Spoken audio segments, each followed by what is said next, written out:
So, you know, we have a few audience members clapping, and I think that this is reason to clap, because at least we're starting the discussion. Now, let's argue two things. Number one, this labeling system may have some bias. Yes. And foods aren't just great for you or terrible for you. Yes. It should be a, But at least we're having the discussion. There's how you cook them, there's how much you eat of them. It's really hard for the average person to look at the nutrition label and try to decipher if it's good for you or not. It can be hard. You can take something that's good for you and make it bad for you. So, you know, there's... You can fry a banana.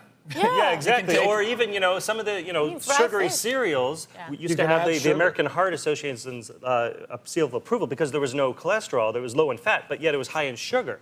Right. So, you know, some of those labeling systems we've had in the past just didn't work. So why don't we have a national food labeling system from the FDA that literally gives foods letter grades? If we leave it in the hands of industry, they're going to come up with all these different methodologies, and it's going to be more confusing than ever because you go into one store and it's a different labeling system than this other one. Be confusing. I really think that if the FDA is apparently working on this, but what are we waiting for? I think there's some gray areas I think you can still look at labels, make some decisions about what you want to do, because then you can apply that to all It's that. not working. Parents need to be able to look at the front of the box. I think you need to get a chance. I think we've started the wave of discussion, and you need to give people a chance to be intelligent and to be able to make decisions and educate. That's part of what we're doing every day. We're trying to educate people to be able to make their own decisions. Question is, are you taking choice out of the hand of people? Maybe you're not. This is what you need. People are still going to buy stuff that has F on it. Yes. Sure, Just like the labels on cigarettes and on alcohol, and they're taxed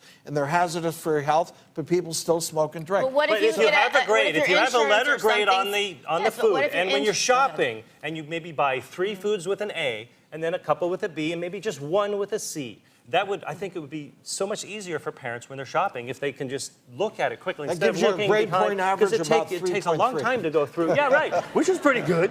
You know, in my office, we have a grading system. We use the red light, yellow light, green light system. And, you know, we talked about kids with, you know, the green light foods, those are the fruits and veggies and the whole grains. Eat as many of those as you want. And then the yellow lights, we call those birthday party foods, maybe occasionally some of the juices, things like that. And then the red lights. I think we should send Jim to Washington.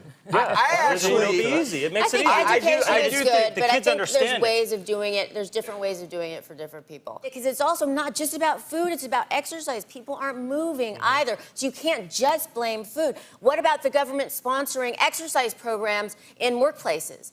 Okay, or what about doctors getting incentive to treat people with obesity? There's a lot of different ways to look at how we can treat the national epidemic of obesity than just to blame food. We're not just blaming food, we're just trying to make it easy.